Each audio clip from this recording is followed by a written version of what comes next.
सुप्रभात बच्चों। आज हम कक्षा 8 विषय हिंदी का पाठ 9 कौन सा है? कबीर की साखियाँ। तो आज हम कबीर की साखियाँ पढ़ेंगे। कबीर की साखियाँ जो हैं उनसे हमें किसी न किसी प्रकार की शिक्षा मिलती है।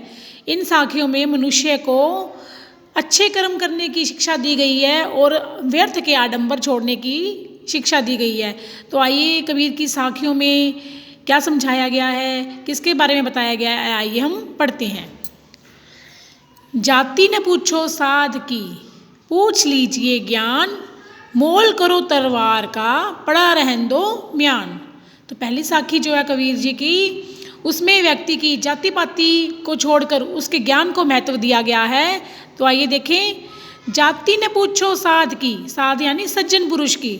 हमें सज्जन पुरुष की कभी भी जाति धर्म के बारे में नहीं पूछना चाहिए, बल्कि हमें उससे ज्ञान प्राप्त करना चाहिए, उसके ज्ञान को जानना चाहिए, क्योंकि ज्ञान का ही महत्व होता है, किसी की जाति का कोई महत्व नहीं होता। जैसे कि मोर करो तलवार का, तलवार यानी तलवार की मोल किसका होता है? तलवार का, उसी की उपयोगिता होती है, युद्ध में वही काम आती है। पड़ा रहन दो म्यान, म्यान क्या होता है? जिसमें तलवार रखी जाती है। तो म्यान चाहे लाख रुपए की हो चाहे 1 रुपये की हो, दोनों का महत्व बराबर ही है कि वो केवल तलवार रखने के काम आती है, इसके अलावा उसका कोई भी काम नहीं है। जबकि युद्ध क्षेत्र में क्या काम आती है? तलवार। तो तलवार का ही महत्व है, म्यान का कोई भी महत्व नहीं है। उसी प्रकार से सज्जन पुरुष की जाति का कोई भी महत्व नहीं है, बल्कि उसका ज्ञान ही महत्व रखता है। अगला देखिए। आवत गारी एक है, उल्टत होई अनेक, कह कबीर नहीं उल्टिए, वहीं एक की एक। इसमें कबीर जी कहते हैं कि हमें व्यर्थ के लड़ाई झगड़ों से बचना चाहिए, कि अगर कोई हमारी निंदा भी करता है तब भी हमें उस पर अनसुना कर देना चाहिए, तो कभी भी किसी का किसी से झगड़ा नहीं होगा। आइए देखें। आवत गारी एक है, कबीर जी कहते हैं कि जब कोई हमें गाली निकालता है तो वो केवल एक ही होती है जब तक हमारे पास आती है। उल्टत होई अनेक, और जब हम उसे ले लेते हैं, स्वीकार कर लेते हैं और उलट कर उसको जवाब देते हैं, उसको भी गाली निकालते हैं, तो एक के बदले में हम उसको अनेक गालियाँ निकालते हैं। तो इस प्रकार से वो एक की दो हो जाती हैं। कह कबीर नहीं उल्टिए, अगर हम उसकी गाली को नहीं लेंगे, उसको व्यर्थ में उसके कहने के, उसके गाली निकालने पर हम उसे दोबारा गाली नहीं देंगे, तो इस प्रकार से हमारा किसी प्रकार से किसी से झगड़ा भी नहीं होगा और वो एक की गाली जो एक ही रह जाएगी, यानी वो गाली देने वाला भी इसके बाद पछताएगा और हम झगड़े से भी बच जाएंगे। यानी अगर कोई हमें एक गाली निकालता है, अगर हम उसके बदले में उसको गाली निकालते हैं, तभी हमारा झगड़ा जो है वो बढ़ता है। अगर कोई हमें गाली निकाले, अगर हम उसकी गाली के बदले में उसे तुरंत जवाब नहीं देते हैं, तो वहीं की वहीं वो एक ही रह जाती है। अगला देखिए। माला तो कर में फिरे, जी भी फिरे मुख माही, मनुआ तो दसी दिसी फिरे, यह तो सुमिरन राही। अब इसमें कबीर जी ने व्यर्थ के आडंबरों से, यानी भगवान जो हैं वो जो ये बाहरी आडंबर हैं, उनसे भगवान की भक्ति कभी भी नहीं होती। भगवान का सुमिरन किससे कैसे करना चाहिए? सच्चे मन से किया हुआ सुमिरन ही भगवान का सुमिरन कहलाता है।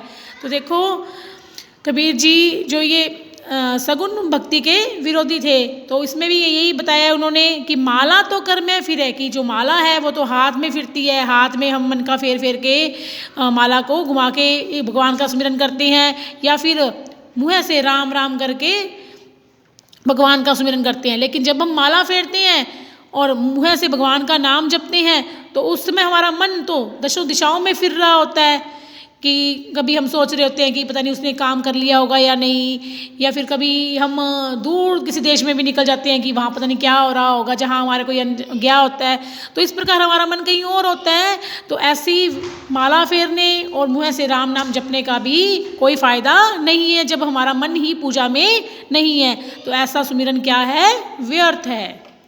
अगला देखिए। कबीर घास ने नींद दिए, जो पाँव तले होई, उड़ी पड़े जब आँखी में, खरी दुहेली होई। अब इसमें कबीर जी क्या कहते हैं कि हमें कभी भी छोटी से छोटी चीज़ की भी निंदा नहीं करनी चाहिए, क्योंकि हर एक छोटी चीज़ का भी अपना एक महत्व होता है। हम जिस वस्तु को हम तुच्छ समझते हैं वह भी बहुत काम की हो सकती है। तो इस दोहे में देखिए, कबीर घास ने नींद दिए, घास की भी कबीर जी कहते हैं कि हमें घास की भी निंदा नहीं करनी चाहिए, क्योंकि जो पाँव तली हुई घास हमेशा लगभग पाँवों के नीचे ही होती है ना, जब हम चलते हैं तो घास हमारे पैरों के नीचे होती है, लेकिन कबीर जी कहते हैं कि घास अगर पाँव के नीचे भी है तब भी उसकी निंदा नहीं करनी चाहिए। यहाँ पर घास से मतलब तुच्छ वस्तु से, छोटी चीज़ों से है कि तुच्छ से तुच्छ वस्तु की भी हमें कभी भी निंदा नहीं करनी चाहिए। जैसे कि घास है, उड़ी पड़े जब आँखी में, घास जब उड़ती है, कोई तिनका जब उड़ता है और हमारी आँखों में पड़ जाता है तो खरी दुहेली हुई, यानी हमें खरी यानी बहुत अधिक पीड़ा होती है। तो अगर घास का एक छोटा सा टुकड़ा भी है वो भी अगर हमारी आँख में पड़ जाए तो हमें बहुत अधिक पीड़ा होती है। उसी प्रकार से प्रत्येक व्यक्ति का, प्रत्येक चीज़ का अपना एक महत्व होता है। समय आने पर ही हमें उसके महत्व का पता चलता है। अतः हमें किसी भी चीज़ को छोटा समझकर उसकी निंदा नहीं करनी चाहिए। अगला देखिए, जग में बैरी कोई नहीं, जो मन शीतल होए, या आपा को डारी दे, दिया करे सब कोई। इसमें कबीर जी क्या कह रहे हैं कि हमें अपने मन के अहंकार को त्याग देना चाहिए, क्योंकि हमारे मन का अहंकार ही सबसे बड़ा हमारा दुश्मन है और संसार में कोई भी दुश्मन नहीं है। तो आइए इस दोहे में देखते हैं, जग में बैरी कोई नहीं। कबीर जी कहते हैं कि संसार में हमारा कोई भी बैरी यानी दुश्मन, कोई भी हमारा दुश्मन नहीं है। जो मन शीतल होए, अगर हमारा मन शांत है, अगर हमारा मन शीतल है, ठंडा है, दिमाग ठंडा है, तो इस संसार में हमारा कोई भी दुश्मन नहीं है। या आपा को डारी दे, जो व्यक्ति अपने अहंकार को डारी दे यानी त्याग देता है और दया करे सब कोई, और सभी पर दया करता है, सभी के साथ विनम्रता का व्यवहार करता है, उसका इस संसार में कोई भी दुश्मन नहीं होता। अतः सभी को अपने अहंकार को, आपा यानी घमंड, अहंकार, उसको त्याग देना चाहिए और अपने मन को शांत रखना चाहिए। तो इस संसार से हमेशा के लिए लड़ाई झगड़े जो हैं वो समाप्त हो जाएंगे। सभी को एक समान भाव से रहना चाहिए।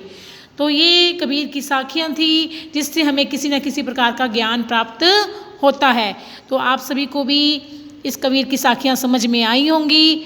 आप सभी इस वीडियो को देखें और इस साखियों को समझें। धन्यवाद।